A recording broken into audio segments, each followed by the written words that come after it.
Welcome everyone. Today we are talking about throwing shade on stress. I am Victoria Jones. I am the outreach coordinator and staff social worker for student health and counseling services. So I'm glad you got to join us today. We're going to be going through a lot of different skills and scenarios that you can start implementing in your life, given the current health concerns and uncertainty in our world, but also just in general for your own personal lifestyle and growth.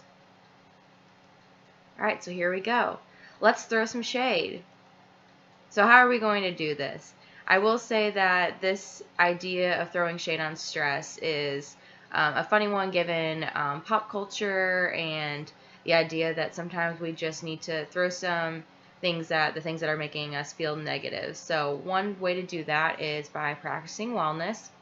Practicing wellness is not something that we're ever going to be able to perfect or do all at once. It is a movement towards a lifestyle and a holistic aspect when it comes to growth. So the Global Wellness Institute defines wellness as the active pursuit of activities, choices, and lifestyles that lead to a holistic health state. So the state may be altered, the state may be changed, but it's the progression towards and maintenance and improvement that we do throughout our lifetime. It's really a lot more than just being free from any physical illness or disease or even injury, but it's more about being intentional about one's growth and change in their lifestyle. This can be looked at as like putting things back in order when it comes to practicing wellness, or try to keep things in order. So like your practice routine for maybe a sport or a workout regimen, or just when you set a goal, the steps that you take to achieve that goal. And the best part about practicing wellness is it helps to maximize your performance, your choice making, and your overall life satisfaction. So let's start doing that. So obviously you're going to see a lot of different GIFs and about shade today. So I wanted to bring a little bit of humor, given everything that's going on, and just throwing shade on stress can also be about throwing some humor around, whatever makes you laugh. All right, step one to shade throwing, routine. Practicing good hygiene is important. So right now, maybe you aren't really on like a set schedule with maybe you're quarantined at home, maybe you are working from home and just don't have that kind of set schedule. So make one for yourself as much as you can. Give yourself a little bit of flexibility. It doesn't have to be super strict or anything like that, but getting up and showering and getting dressed for the day like you were going to work, or you were wanting just to be out of your pajamas or out of just your kind of comfy clothes, but have some flexibility in that. Maybe not doing it every day, but having some kind of routine can be helpful just to keep our motivation up.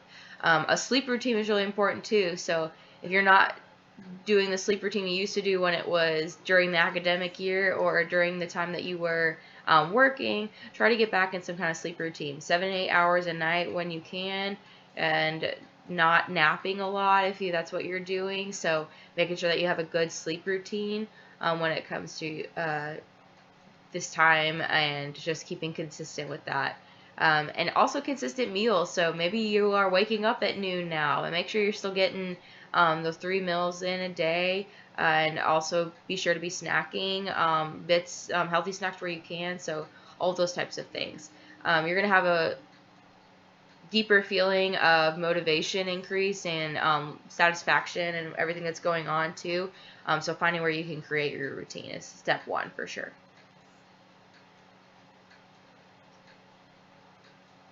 All right, step two, being outside. So right now, the weather may be getting a lot better where you are. Maybe it's still a little bit dreary. So I'm going to talk about different ways that you can incorporate being outside, because it's important. There's been some research done when people have brain scans of when they are outside, and the parts of your brain that are lit up when you are outside cannot be replicated in any way. And this parts of the brain that are lit up can help with mood stabilization and positive thinking and lots of other good things that our brain needs. So being outside is very important, biologically and evolution wise. Like, we started outside and then we've grown this inside environment. So still being able to connect with being outside is very important. Fresh air and interacting with nature. And you could still practice social distancing. So whether it's walking in your neighborhood or on your patio, in an apartment or your apartment complex, if you want to make sure to practice that social distancing, going early in the morning or early evening when less people are around can help you with that. If you can't get outside, if you are quarantined and can't be around other people right now, maybe having the windows open or your curtains and letting in some sunlight where you can. If you can't do something like that, getting a happy light can be really helpful to kind of fake the sunlight that we maybe aren't getting right now. So those two things can be really helpful. But aim for 30 minutes a day of immersing yourself in outside in some way that is available and able to you.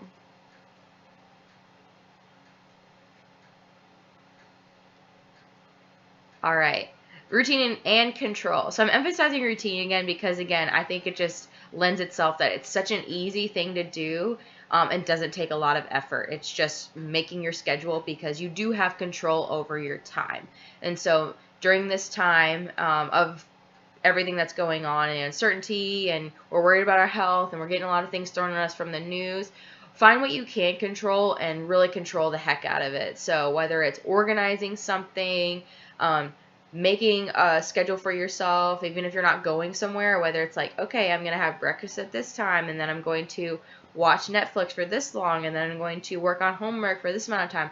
Whatever you can do when it comes to control, even when it comes to your breathing. That is one thing we always can control, how we breathe, and the amount of time we spend on meditating or breathing, being mindful about that can be a great thing. If you're looking to learn about more breathing techniques, make sure to go later on in our YouTube channel.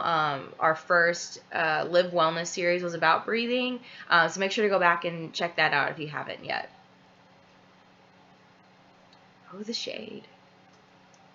All right. Step 4, limiting screens and technology and COVID-19 discussions. So I'm going to say this should be limited about 30 minutes, 2 to 3 times a day. And the reason I say that is because we are being involved so much with technology right now. It can be a sensory overload. And it can be really draining, as well as all these discussions about COVID-19. It can lead to vicarious trauma. There have been studies that when people witness violence or just the continuous negativity that might be portrayed by the news or other media outlets, it can be so reoccurring in ourselves that we can, develop some, mental health concerns when it comes to that, or trauma responses because we're so exposed to it. So it almost feels like we are living it, even though we have not very necessarily lived the trauma. This happened with all the reportings when it came to 9/11 and other outlets like that. The wars that have been happening across the world, and just the things that are happening on the news can be like overloading sometimes. So limiting it when it comes to it. Still really important to stay up to date and knowledgeable what the CDC is putting out, and other personnel or administratively with the government and maybe your work or academic demands, but making sure to limit it where you can. Supplement with some non-screen activities. So going outside is one, like I was talking about before, but also like reading a book, like actually having a book in your hand instead of looking at it through a screen. If you do have to use a screen, there's new things with like blue light tinters can be helpful. You can download the screen apps like that, or there's glasses that can help with like limiting the blue light. There's not a lot of research behind it, but it's something at least worth trying, just to limit how much the blue light can affect us from screens, of keeping us like unconsciously awake when we're trying to get through things. So social distance talking too. So maybe you can't be hanging out in small spaces, but 6 feet to 8 feet apart, and hanging out in your driveway, something like that, where you're farther away, you can do something like that.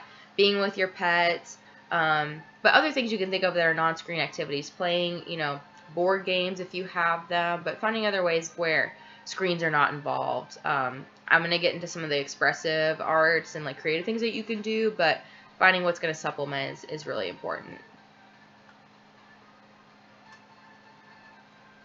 All right. Step 5, acknowledging your feelings. So ask yourself what's going on and identifying the feelings we are experiencing. So right now there's a lot of fear going around.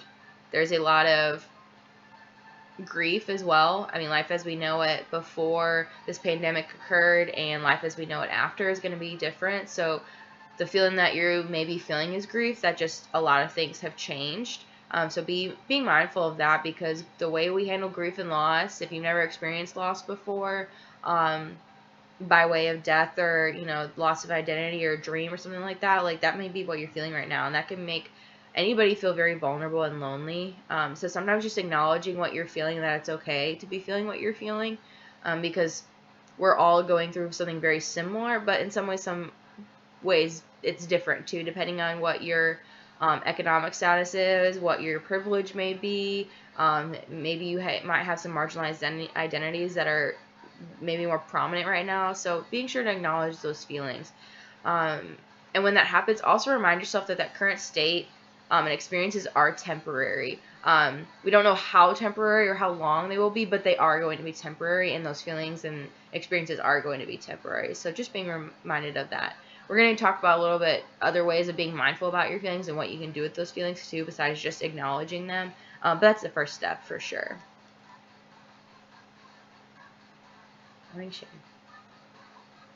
Okay. So step 6, the expressive arts and repetitive movement. So our brain is very receptive to any type of creativity as an emotional release.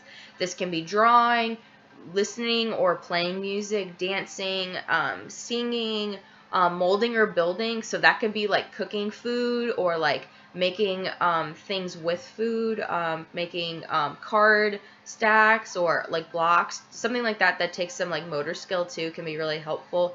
And then in very close tangent with that, left to right movements can be very soothing, according to research. So whether it may be like dribbling a basketball, swaying back and forth, drawing or scribbling back and forth, something like that can be really self-soothing in the moment. You can tap your feet if you are, feeling emotionally charged, and it can help you focus, because your brain can't do that many things at once, like be thinking and getting riled up and talking and then also doing that. So it kind of brings us back to center. It could be a grounding technique.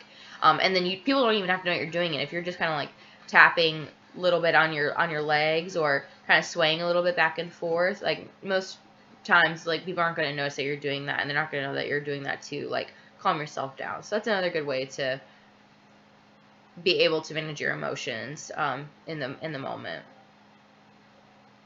The shade that was thrown. If you haven't seen this little interchange between these two, I'll go look it up. It's pretty funny.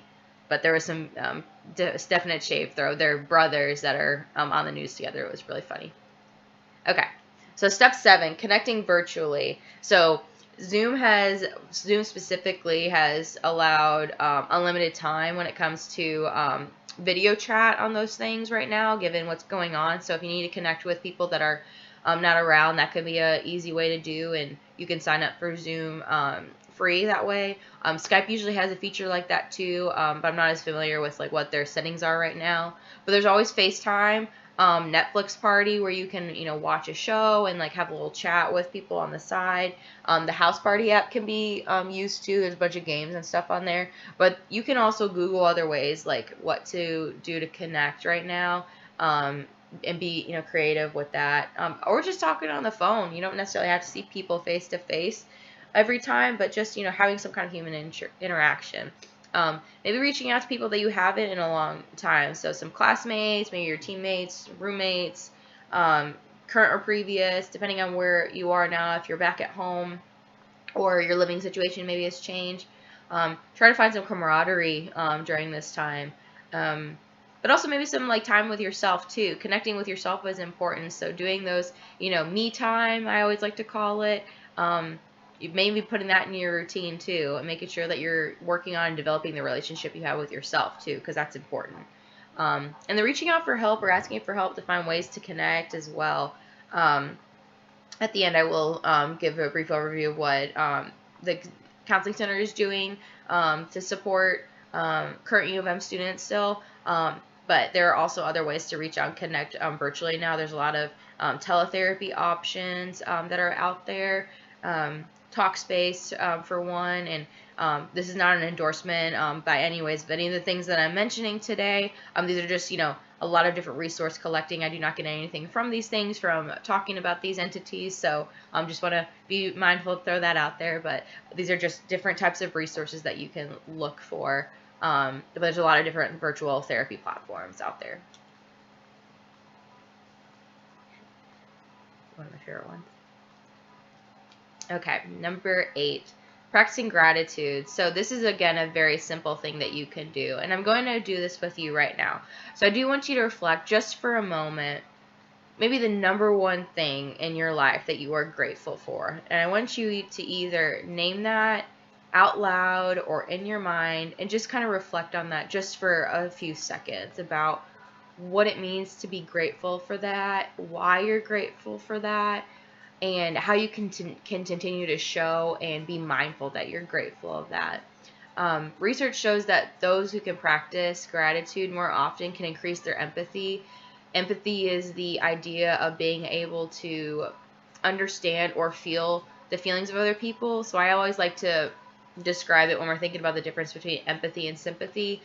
When you are feeling empathetic, you are feeling with somebody. When you are feeling sympathetic for somebody, you're feeling for somebody. So feeling with is trying to connect with them on some level, what they're feeling. Maybe you haven't gone through the same experience, but you can understand what they're feeling. The feeling of loss, the feeling of sadness, the feeling of anger. We've all felt those feelings in a dynamic of ways, but we just maybe have not gone through the same experience. And no experience is going to be exact, no matter how close, or even if you were together and the experience happened, it's not going to be quite the same because we are unique individuals. So increasing empathy by practicing gratitude can be great because this creates more pathways in the brain. So neural pathways that happen, which connects our brain for automatic thinking and development and routine and things like that. The more pathways we have in the brain that come from gratitude, the more automatic positive thinking we're going to have. So in those moments when we might assume negative or we might feel a certain way about it, we can kind of take a step back and be able to be more empathetic, take a second to respond instead of react, and have just a better outlook on the situation or on life too, when we may be getting down, and we won't be so stuck in the negative pits as much.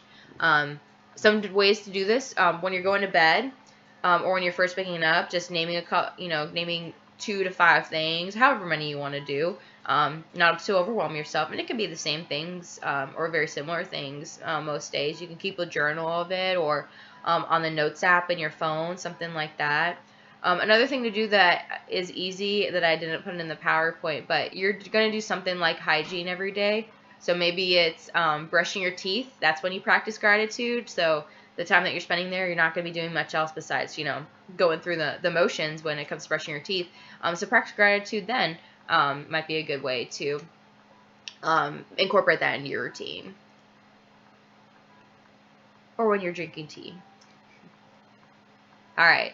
So step 9, altering expectations. So obviously it's still important to have certain standards for yourself, make sure they align with your values, but given the certain circumstances right now, altering them a bit. So maybe changing your perspective on what failure and success is, what productivity really means for you. Productivity guilt is a real thing right now, so maybe it's not quite the same as what it was before the pandemic or your stay-at-home orders went through. So making sure that you let go of that a little bit and prioritizing your basic needs and your health right now too. Maybe some of those other goals are just taking the back seat right now, especially if we had all these aspirations for the beginning of the year and they're just not available to us right now. Like, there's just nothing we can do about it, and it is what it is. And that's a way to practice radical acceptance, that sometimes things are just different right now, and we just have to accept that without question, blame, or pushback, because it's nothing that we did to be a part of what is going on right now. And especially if you're like an essential worker or whatnot, doing the best you can. People's emotions are going to be high right now, so practicing that, like, you did not cause all these things that are going on. You are not responsible for other people's feelings or behaviors. You can only control what you can control. So there is no roadmap or manual for what we are going through right now. So we are all just trial and error, doing what we can, and just trying to be kind and being there for each other and being there for ourselves when we need to. Shade. All right, step 10, develop a self-care toolkit. And so all the things I talked about, there's a variety of senses that are involved, but I think sometimes when we realize something is not working when it comes to self-care or relaxing, check what kind of self-care you're doing. If we are just always going to Netflix or Hulu or TV in general, entertainment, and then all of a sudden that's just not working, well, maybe we need to incorporate another sense of ours. So obviously that's kind of like the sight, and there's some, vestibular in there as well, because there's like movement and stuff like that, and we're like hanging out. So maybe it's altering that. Smell is directly connected with our long-term memory, so sometimes smell can be a very easy and powerful way to cope with something. So there's a variety of different things when it comes to aromatherapy that can promote relaxation and de-stress mechanisms in ourselves. So thinking about like smells that like are very comforting to you, or that promote certain feelings in us, like lavender, eucalyptus, tea tree are very relaxing types of smells for some people, because it connects with the brain in a different way. So looking up some things about aromatherapy can be helpful. So different movements when it comes to self-care, or I always say this word wrong, so forgive me, plus proprioceptive types of that sense, so like comforting pressures, so like weighted blankets, maybe hugging yourselves or tapping.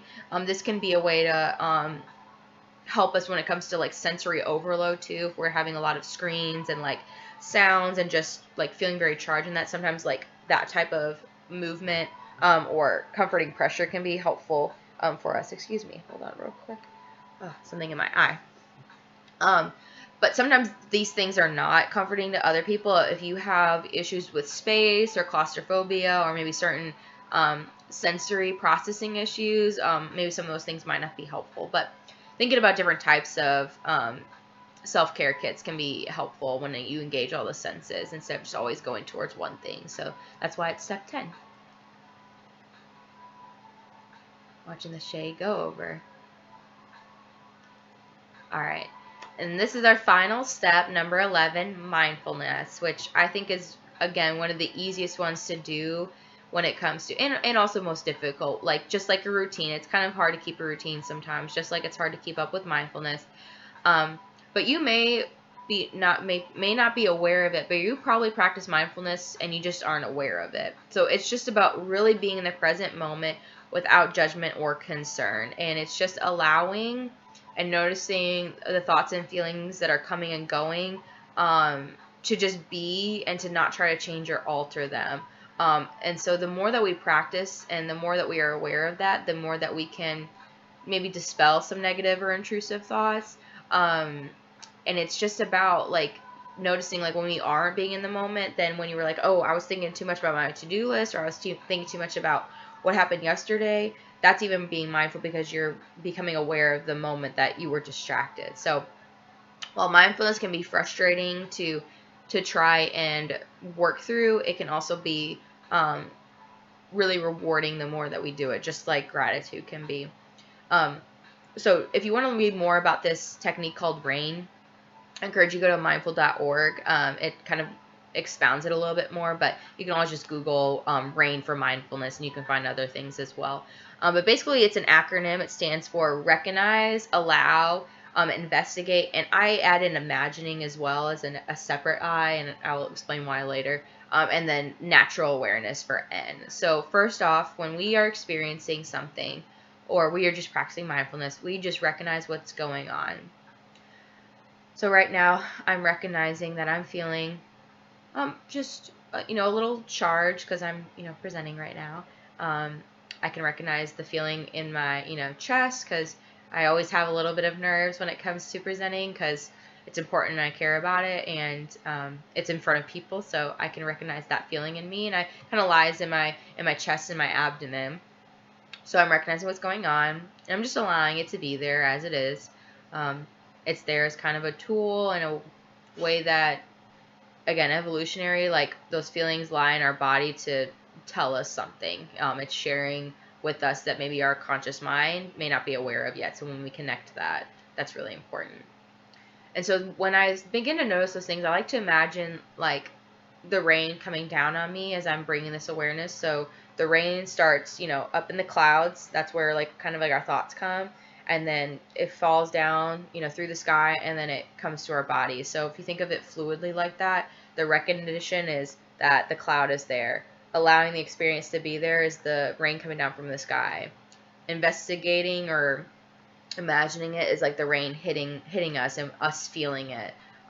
Why is this happening? And being okay with it, not having to understand, why the rain is coming, but it's just coming, and that I can be okay with that uncertainty because I know the rain is still going to come and it's eventually going to stop. And then where it is, maybe, hitting my body. So the feeling that's coming in as well. And then the last part is where you don't have to do anything at all. So once the rain comes or that awareness comes, we just can be there with it. And it's just time to let it be. And there's no action required. Like, you just learn this awareness, and you can do something later on with that awareness. You just don't have to do that right now. So your brain can log it if it's important, because you're going to remember it. When we have those aha moments or awareness moments, like, it's going to be hard for us to forget. So just be there right now, and don't worry that I'm going to forget this, or I need to write it down, or I need to do something and take action right now. Just be for a little bit. That can be a minute. That can be, 30 to 10 minutes, whatever it is that you can feel like you can be fully present and work through those mindfulness practices. That's going to be good. So rain can be really powerful to do, and you can do it all the time.